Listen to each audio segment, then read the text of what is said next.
It's one of those things that, for me, it just consumed me. But it gave me that odd feeling of pursuit. It was also something Tim kept secret, his addiction to pornography. It was filling a void, right or wrong. It was filling something that I needed filled. It began with teenage curiosity and a magazine.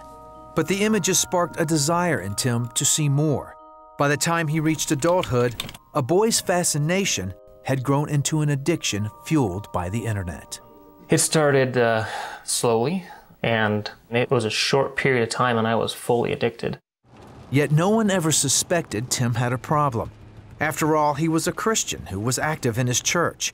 Even when he married, his wife Stephanie had no idea he was hiding something. I knew we had some issues, but I didn't think they were horrific by any means. I thought we had a pretty healthy marriage. Tim also traveled for work and as a member of a vocal group. The travel allowed him to indulge in his addiction, but also opened the door to something else he craved, the attention of women. So Tim pursued one affair after another. Later there'd be disappointment, be frustrated with myself, angry with myself. But no, I shouldn't be in this place because I know if I'm here, I'm going to go down this road. And I would. Eventually, Tim and Stephanie had children, but still nothing changed. Tim knew what he was doing was wrong, but the addiction had taken over. I was so gone, when the devil has that kind of grip on you, you don't realize it. And so you're just numb, and I was numb. One day, Tim was confronted with the truth when a friend at work talked to him about something he had read in the Bible. Tim's guilt became overwhelming. I think it was just where I was at that day. Oh, I just totally lost it. And I left, and I remember praying and just saying, God, I'm done. I'm done. Do what you want. And he took it away. The addiction was gone. The desire for affairs was gone. That to me was probably the most impactful moment in my life, because it was so real. And that's when my faith became real. But Tim still had struggles and continued chatting online with women. Even so, he worked on being a better husband and father. Stephanie noticed the change, but she didn't know why, because Tim still hadn't confessed his secrets. One day it all came out when Stephanie came across a Facebook entry from her husband to a woman she didn't know.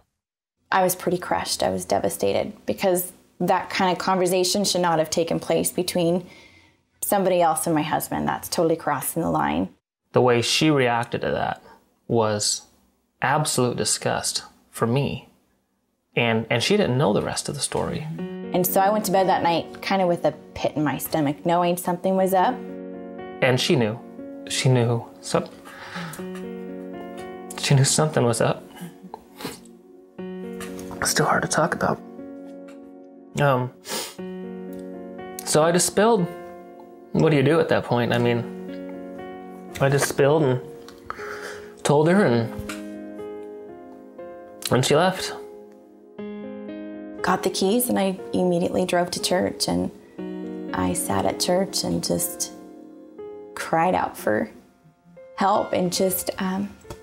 The only hope I had is that I knew my wife, and I knew she loved me. Now Stephanie knew. And I remember standing in the kitchen and Tim saying, I'll respect whatever your decision is. And I said, well, I can't have you leave. You need to stay here for the kids.